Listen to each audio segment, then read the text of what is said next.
नमस्कार दोस्तों, इस क्लास में आपका स्वागत है। आज हम बात करेंगे केशवदास जी के संबंध में। इससे पहले हम चिंतामणि त्रिपाठी की क्लास ले चुके हैं और 6 क्लास हमारी रीतिकाल की हो चुकी है। ये क्लास बहुत ही उपयोगी साबित होगी आपके लिए। ये क्लास लंबी हो सकती है, लेकिन ये क्लास इतनी महत्वपूर्ण होगी कि आपको यूट्यूब में शायद ही इतना महत्वपूर्ण जानकारियाँ केशवदास जी के संबंध में मिल सकती है, और नहीं आपको कोई किसी कोचिंग में इतनी महत्वपूर्ण जानकारी एक साथ एक क्लास में मिलेगी। तो प्यारे दोस्तों, लास्ट तक इस क्लास को देखें और फिर आप खुद ही मूल्यांकन करें कि ये कितना महत्वपूर्ण क्लास है। तो चलिए शुरू करते हैं। केशवदास, इनका जन्म है 1555। वेरी इंपॉर्टेंट है, क्योंकि रीतिकाल के कवियों का क्रम है वो पूछ सकते हैं, तो वहाँ आपको ये महत्वपूर्ण जन्म क्रम है, ये आपके लिए उपयोगी साबित होगा। पिता का नाम काशीनाथ था और दादा कृष्णदत्त थे, ये भी साहित्यकार थे। इनकी रचनाएं बहुत महत्वपूर्ण है और परीक्षा में पूछी जाती है। कविप्रिया, रसिक प्रिया, रामचंद्रिका, वीर सिंह देवचरित, विज्ञान गीता, रतन बावनी और जहांगीर जसचंद्रिका, ये 7 रचनाएं हैं।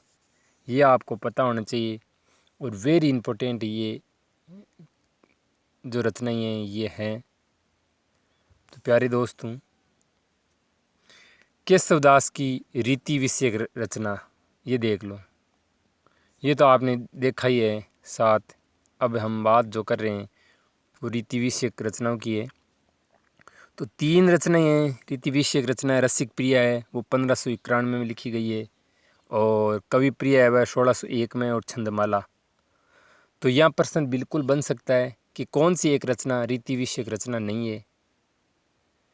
तो वहाँ आपको 3 तो ये दे देंगे, एक आपको रत्न बावनी दे देंगे या कोई और रचना दे देंगे। पूछ लेंगे कि निम्नलिखित में से कौन सी एक रचना रीति विषयक रचना नहीं है। तो प्यारे दोस्तों, ये आपको पता होना चाहिए। अब एक एक जितनी भी रचनाएं हैं इनकी विस्तार से हम जानकारी लेंगे कि किस रचना में क्या जानकारी दी गई है। तो प्यारे दोस्तों, सबसे पहले हम बात करेंगे रसिक प्रिया की। ये रस पर लिखी गई रचना है। वेरी इंपॉर्टेंट, किस पर लिखी गई? रस पर। यहाँ पूछ लेंगे रसिक प्रिया के संबंध में कौन सा कथन असंगत है, तो यहाँ रस की जगह दे देंगे अलंकार पर लिखी गई रचना है, तो गलत होगा। ये रसिक प्रिया में नाम में छुपाया कि रस पर लिखी गई रचना है। 16 प्रकाशों में विभाजित है, बिल्कुल याद होना चाहिए। 16 प्रकाश है। प्रकाश यहाँ किसको कहते हैं? अध्याय को। इसमें 16 में से 13 जो प्रकाश है उनमें श्रृंगार रस का वर्णन है। चौथा कथन देखो, रस एवं न्याय का भेद का वर्णन है, तो वेरी इंपॉर्टेंट है। अगला देखो, आधार ग्रंथ है श्रृंगार तिलक है, रुद्र भट्ट की, उसका आधार लेकर रसिक प्रिया को लिखा है, और ये केशव की प्रथम रचना है। कुछ विद्वान इसको मानते हैं, कुछ है इसको नहीं मानते। रत्न का जो रचना है रतन बावनी उसको मानते हैं। तो प्यारे दोस्तों, रसिक प्रिया के ये 6 कथन है ये पता होना चाहिए, क्योंकि यहाँ प्रश्न पूछेंगे कौन सा कथन असंगत है, तो इनमें से ही वो बदल देंगे और फिर पूछ लेंगे। कवि प्रिया देखो, दूसरी इनकी जो रचना है ये अलंकार पर लिखी गई है, और ये ऊपर वाली किस पर लिखी गई? रस, और ये अलंकार पर। यहाँ कर देंगे रस पर लिखी गई है कवि प्रिया, गलत, ये अलंकार पर लिखी गई है। इसी तरह आपको कंफ्यूज कराया जाता है। राजा इंद्रजीत सिंह की नर्तकी व शिष्या राय प्रवीण को काव्य की शिक्षा देने के उद्देश्य से इसकी रचना की थी। तो पूछ सकते हैं कि राजा इंद्रजीत सिंह की नर्तकी शिष्या राय प्रवीण को शिक्षा देने के लिए कौन सा ग्रंथ लिखा गया? वहाँ दे देंगे कवि प्रिया, रसिक प्रिया। तो यहाँ दोनों आप कंफ्यूज होने वाली है, तो आपको पता होना चाहिए कवि प्रिया। इसका विभाजन 16 प्रभावों में है। इसका प्रकाशों में है, या प्रभाव नहीं प्रकाशों में, और वो ऊपर वाली भी 16 में ही है ना, तो ये भी आपको पता होना चाहिए। अगला देखो, इसमें अलंकारों की 2 श्रेणियाँ, सामान्य अलंकार और विशिष्ट अलंकार। आगे देखो, केशव ने 2 प्रबंध काव्य लिखे, ये रामचंद्र शुक्ल जी के अनुसार है। 2 ही नहीं, अधिक भी लिखे हैं, तो मेरे कोष्टक में रामचंद्र शुक्ल नहीं लिखा है। रामचंद्र शुक्ल ने 2 ही मानी, एक वीर सिंह देवचरित और एक रामचंद्रिका, ऐसा आपको रामचंद्र शुक्ल जी के अनुसार मानना है। वीर सिंह देवचरित देखो इसमें क्या क्या जानकारियाँ हैं। एक तो है कि वीर सिंह का चरित तो इसमें थोड़ा है, दान लोभ आदि के संवाद भरे हैं, ऐसा रामचंद्र शुक्ल जी का कहना है वीर सिंह देवचरित ग्रंथ के संबंध में। तो ये कथन आपको पता होना चाहिए। ये आश्रयदाता की प्रशस्ति विषयक है, ये पता होना चाहिए। इसमें वीर सिंह के चरित्र का गुणगान है। ये 33 प्रकाश में विभाजित है और वीररस की रचना है। तो यह भी बहुत ही अच्छा कथन प्रश्न बन सकता है कि वीर सिंह देवचरित के संबंध में कौन सा असंगत है या संगत है। आगे देखो जहांगीर जस चंद्रिका देखो, जहांगीर के यश और वैभव संबंधी प्रशस्ति विषय है। ये प्रबंधात्मक काव्य और वीररस रचना है।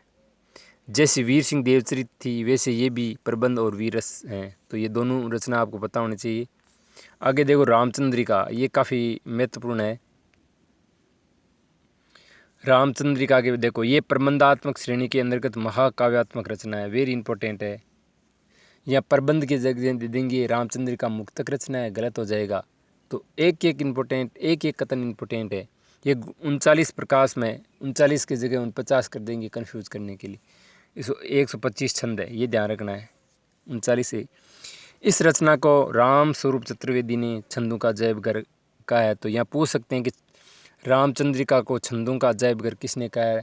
तो वहाँ आपको ऑप्शन में मिलेंगे राम स्वरूप चतुर्वेदी, रामचंद्र शुक्ल, हजारी प्रसाद द्विवेदी। तो आपको पता होना चाहिए राम स्वरूप चतुर्वेदी ने इसे छंदों का जयबगर कहा है। अगला देखो रामचंद्रिका पर वाल्मीकि रामायण का प्रभाव है, किसका है? इसकी संवाद योजना सबसे अधिक सफल हुई है। ये अद्वितीय, ये संवाद हनुमान नाटक प्रसन्न राघव से प्रभावित है। तो पूछा जा सकता है कि ये इनके संवाद किससे प्रभावित है और इस पर किसका प्रभाव है। तुलसी के रामचरितमानस से भी प्रेरणा ग्रहण करते हुए रामचंद्र की रचना की। ये भी राम कथा का प्रबंधात्मक वर्णन इसमें किया गया है। इसका रचनाकाल 1601 है, ये ध्यान रखना है, और एक रात में लिखी गई है। तो यहाँ भी पूछ सकते हैं रामचंद्रिका के संबंध में कौन सा कथन वो असंगत है। तो इन्हीं कथनों को वो उल्टा सुल्टा करके आपको कंफ्यूज करने के लिए पूछ सकता है। तो ये बहुत ही महत्वपूर्ण क्लास है, चाहे नेट की एग्ज़ाम दे रहे हो, चाहे कॉलेज लेक्चरर की दे रहे हो, स्कूल व्याख्याता की दे रहे हो, सेकंड ग्रेड की दे रहे हो, भारत का किसी भी एग्ज़ाम हो। और इस क्लास में संपूर्ण जानकारी मिलेगी। 99% जो प्रश्न पूछे जाएंगे इन्हीं में से पूछे जाएंगे, ऐसा मेरा विश्वास है। इतना महत्वपूर्ण ये क्लास है। विज्ञान गीता संस्कृत के प्रबोध चंद्रोदय नाटक के ढंग की पुस्तक है, वेरी इंपॉर्टेंट। पूछ सकते हैं कि केशवदास की कौन सी रचना प्रबोध चंद्रोदय नाटक के ढंग की पुस्तक है। तो विज्ञान गीता, और ये प्रतीक शैली में आध्यात्मिक विषय वस्तु प्रस्तुत है। तो वेरी इंपॉर्टेंट है। तो विज्ञान गीता के संबंध में एक महत्वपूर्ण जानकारी ध्यान रखने की है, आध्यात्मिक विषय वस्तु इसमें प्रस्तुत किया गया है। अब बात करेंगे विशेष तथ्य देखो, केशव हिंदी के प्रथम आचार्य, वेरी इंपॉर्टेंट।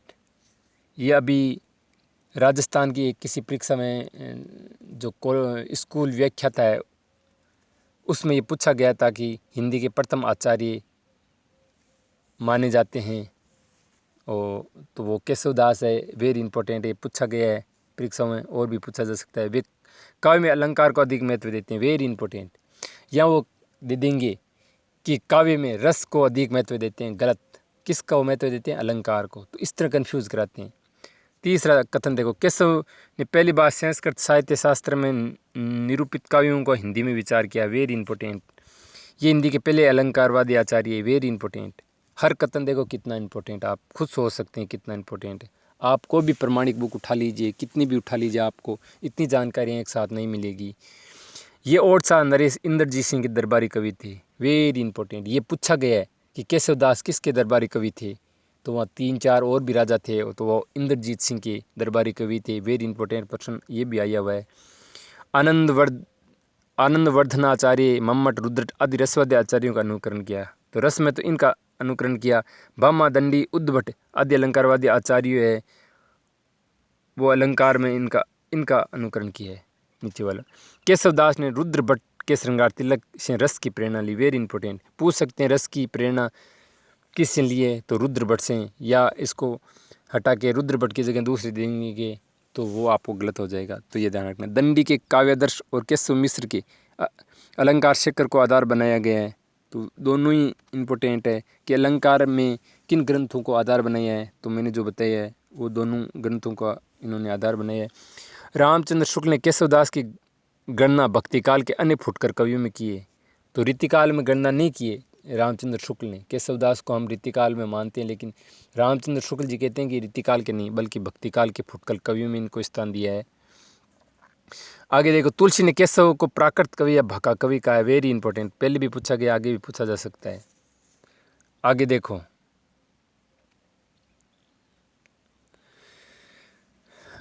देखो, केशवदास के संबंध में शुक्ल जी कुछ उपाधियाँ देते हैं, कुछ मत देते हैं। एक तो कठिन काव्य का प्रेत का है, किसको? केशवदास को। उक्ति वैचित्य व शब्द क्रीड़ा के कवि है, वो भी इनको कहा है। कठोर काव्य का प्रेत शुक्ल जी ने कहा है। हृदयहीन कवि भी कहा है। तो 4 ही उपाधियाँ पूछा जा सकता है कि उपाधियाँ के संबंध में शुक्ल जी के संबंध में ये बात कौन सी असंगत है की, तो 4 बातें की, ये चारों बातें आपको पता होनी चाहिए। केशव के संबंध में क्लिष्टता के 3 कारण है, चौथा कारण देकर पूछ लेंगे कौन सा कथन असंगत है, तो तीनों ध्यान होंगे तभी तो चौथा निकाल पाओगे। पहला है कि संस्कृत का अगाध पांडित्य, दूसरा चमत्कार प्रदर्शन की प्रवृत्ति, तीसरा अलंकार प्रयोग के प्रति दुराग्रह। तो तीनों पता होना चाहिए, संस्कृत का अगाध पांडित्य, चमत्कार का प्रदर्शन और अलंकार के प्रति दुराग्रह। तो तीनों कथन पता होना चाहिए। ये वेरी इंपॉर्टेंट और महत्वपूर्ण प्रश्न बन सकता है और काफ़ी उपयोगी साबित हो सकता है। अगला देखो, केशवदास के संबंध में विद्वानों के चर्चित कथन देखो। ज़्यादातर इसमें रामचंद्र शुक्ल जी की कथन है।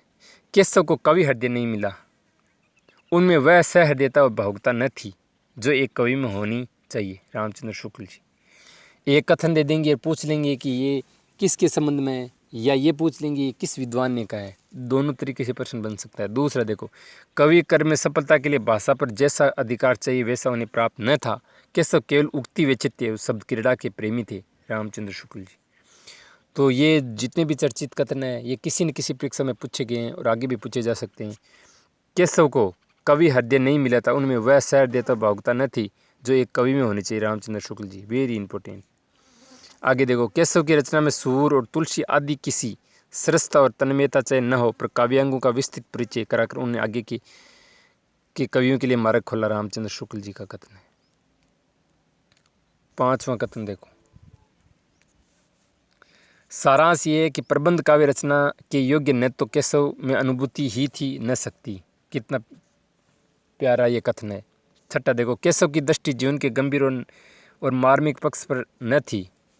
उनका मन रात सी ठाट बाट की तैयारी करने, नगरों का राज सजावट, महल चहल पहल के वर्णन में ही विशेषता लगता था। रामचंद्र शुक्ल। केशव की रचना सबसे अधिक विकृत और अरुचिकर करने वाली वस्तु है। अलंकारिक चमत्कार की प्रवृत्ति जिसके कारण न तो भावों की प्रकृत व्यंजना के लिए जगह बसता है, न सच्चे हृदयग्राही वस्तु वर्णन के लिए। पद दोष, वाक्य दोष आदि तो बिना प्रयास जगह जगह मिल सकते हैं। रामचंद्र शुक्ल। आगे देखो, 8वां कथन देखो आप, केशव के 50-60 वर्ष हिंदी के लक्षण ग्रंथों की जो परंपरा चली हुई केशव के मार्ग पर नहीं चली। रामचंद्र शुक्ल। अगला देखो, ये तो शुक्ल जी के सारे कथन हो गए, कितने? 7-8 कथन हो गए है ना, ये या मैंने 4-5। आगे देखो, ये संस्कृत के क्लासिक पंडित थे बच्चन सिंह। वेरी इंपॉर्टेंट कथन साबित हो सकता है, ये पूछा जा सकता है। और केशव दास कोर्ट के कवि हैं, very important, doctor Vijay Pal Singh ने कथन कहा है। आगे देखो, कुछ चर्चित पंक्तियाँ हैं और बहुत ही महत्वपूर्ण पंक्तियाँ हैं, इनका भी आपको पता होना चाहिए। एक दिन की बात है, एक दिन बूढ़े होने पर किसी कुएं पर बैठे थे, कौन? केशवदास जी। वहाँ स्त्रियों ने केशवदास जी को क्या कह दिया? बाबा कहकर संबोधित किया। इस पर उनके मुँह से दुआ निकला। क्या दुआ निकला? केशव कही न 80 करी, बेरही जस न कराही, चंद्र बदनी मर्ग लोचनी, बाबा कही कही जाई। और केशवदास जी को बुरा लगा तो ये पद उन्होंने उस समय कहा। केशवदास के प्रसिद्ध अलंकारवादी आचार्य रहे हैं और ये वेरी इंपॉर्टेंट है, बहुत परीक्षाओं में पूछा गया है ये, और इसमें गलत भी बहुत किया है। एक बड़ी प्रोफेसर ने भी उन्होंने हमें बताया कि इसमें मैंने गलती कर दी थी, हालांकि मेरी अच्छी रैंक आई थी, लेकिन ये पद उन्होंने प्रश्न गलत कर दिया। जब उन्होंने भूषण कर दिया, वहाँ ऑप्शन में केशवदास भूषण था, तो पूरा पढ़े पहले भूषण दिया थे, भूषण को टिक कर दिया, गलत हो गया। केशवदास का कथन है, यद्यपि सुजाति सुलक्षणी सुब्रन सरस सुव्रत भूषण बिन विराज ही कविता बनिता मीत। तो वेरी इंपॉर्टेंट है, ये आपको पता होना चाहिए। अगला देखो, उत्तम मध्य अधम कवि उत्तम हरि रसलीन मध्यम मानत मानु ही दो सही अधम प्रवीण। ये भी इम्पोर्टेंट है। चारों ओर फैली हुई प्रकृति के नाना रूपों के साथ केशव के हृदय का समझे कुछ भी न था। ये शुक्ल जी का कहना है। आगे देखो, इनकी इस मनोवर्ती का आभास उन्होंने किया है, तो ये जो है ये केशवदास जी का है। देखे मुख भावे अन देखई कमल चंद तांते मुख मुखे कमलो न चंदरी। आगे देखो, बात्सरी संपत्ति उल्लख जू चितवन, ये भी इन्हीं का है। आगे देखो, केशव की संवाद योजना है, इसमें से प्रश्न बहुत बार पूछे जाते हैं। तो देखते हैं, केशव की संवाद योजना की विशेषता, एक तो गत्यात्मकता है, एक संक्षिप्तता है, एक व्यंजना सौंदर्य, पात्र अनुकूलता। जैसा पात्र है वैसे ही उन्होंने बात करवा दी। इतनी शब्द क्रीड़ा में महारत हासिल थी इनको। दरबारी कूटनीति, क्योंकि ये दरबार में रहते तो जानते थे कि राजनीति में किस तरह कूटनीति चलती है, किस तरह एक दूसरे को गिराया और उठाया जाता है, तो ये भी इनको जानता। और पात्र में कहाँ क्रोध करवाना है, कहाँ उत्साह करवाना है, ये भी इनके साहित्य में बहुत अच्छा है। क्रोध उत्साह आदि भावों का सुंदर व्यंजन है। नाटकीयता भी है, जहाँ जैसी पात्र है उसी अनुसार उन्हें उसको नाटकीयता दी है। तो ये जो इनके हैं ये 7 संवाद योजना, ये पता होना चाहिए। अगला देखो, केशव की संवाद योजना पर इन रचनाओं का प्रभाव दृष्टिगोचर होता है। तो 3 रचनाएं, चौथी रचना देकर पूछ लेंगे कि केशवदास की संवाद योजना पर किस रचना का प्रभाव नहीं है। 3 ये दे देंगे, चौथी और दे देंगे। तो पहली तो है प्रश्न राघव जयदेव की, ये ध्यान रखना। हनुमान नाटक हृदय राम का, ये ध्यान रखना। और रामायण महानाटक प्राणचंद्र चौहान का। तीनों रचनाएं और तीनों कवियों का पता होना चाहिए। वेरी इंपॉर्टेंट लगा लो इस कथन को। आगे देखो, कुछ ऐसे तथ्य हैं जो पहले में छूट गए थे, तो यह 4 ही कथन है, ये जल्दी से कर दें। और हमारा जो ये क्लास है अब अंतिम चरण में। डॉक्टर नगेंद्र केशव को काव्य शास्त्र का प्रवर्तक होने को गौरव प्राप्त है। डॉक्टर नगेंद्र कहते हैं काव्य शास्त्र के प्रवर्तक हैं वो केशव है। ये नहीं कह रहे हैं कि रीतिकाल के प्रवर्तक है, ये कह रहे हैं काव्य शास्त्र के प्रवर्तक होने का गौरव प्राप्त है। किसको? केशवदास को डॉक्टर नगेंद्र कहते हैं। केशव ने विवाद और आदि नामक 2 संचारी माने। तो पूछ सकते हैं कौन से 2 संचारी है वो केशवदास ने माने। तो इन दोनों संचारियों की जगह कोई पलट कर दूसरे संचारी दे देंगे और गलत करवा देंगे। तो विवाद और आदि ये 2 संचारी है केशवदास ने जोड़े, तो ये पता होना चाहिए। आगे देखो, हास्य रस के 4 भेद किए। ये तो है मंदहास, दूसरा है कलहास, तीसरा है अतिहास और चौथा है परिहास। तो ये भी पूछा सकता है। अंतिम देखो, रामचंद्रिका में पृथ्वीराज रासों के समान, इसमें छंद जल्दी जल्दी परिवर्तित होते हैं। तो रामचंद्रिका के बारे में पहले पढ़ा है, वहाँ छूट गया था। तो यहाँ आपको भ्रमित करने के लिए पूछ लेंगे कि रामचंद्रिका में पृथ्वीराज रासों के समान, इसमें जल्दी जल्दी छंद परिवर्तन नहीं होते हैं, गलत परिवर्तन होते हैं।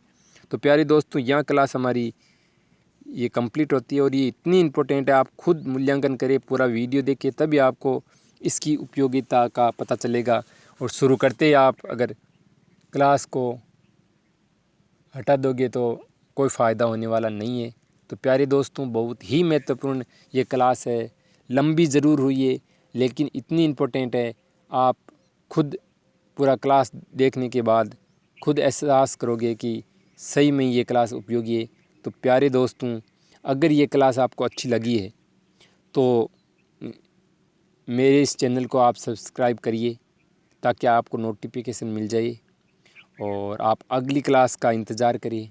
मैं जल्दी अगली क्लास भी लेकर आ रहा हूँ और इस क्लास से पहले की जितनी भी क्लासें हैं उनको ज़रूर देखिए। तो प्यारे दोस्तों, मैं इस क्लास को अब यहीं विराम देता हूँ। धन्यवाद।